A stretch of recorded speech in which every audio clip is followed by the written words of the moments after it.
Good morning সবাইকে। সকাল সকাল ছাদে গিয়ে মনটা আমার ভীষণ ভালো হয়ে গেল। তার কারণ কি জানো? তার কারণ হলো আমার এই ড্রাগন ফলের গাছটা আমি প্রায় 3 বছর আগে লাগিয়েছিলাম, আর একদম ছোট ছিল।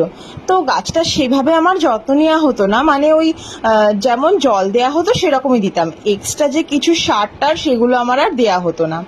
তো আজকে হঠাৎই আমি দেখছি যে আমার এই ড্রাগন ফলের গাছটাই দেখো দুটো ফুল ধরেছে।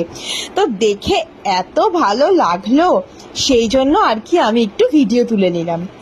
মানে নিজের হাতে লাগানো গাছটাই যখন দেখি যে মানে ফুল এসেছে, তখন তো আনন্দের আর সীমাই থাকে না, বলো? তো সেই জন্য আমি আরো গাছটাকে খুঁড়ে গোড়ায় আরো বেশি করে মাটি দিয়ে দিলাম। তো এই তো, তোমরা সবাই ভালো থেকো, টাটা।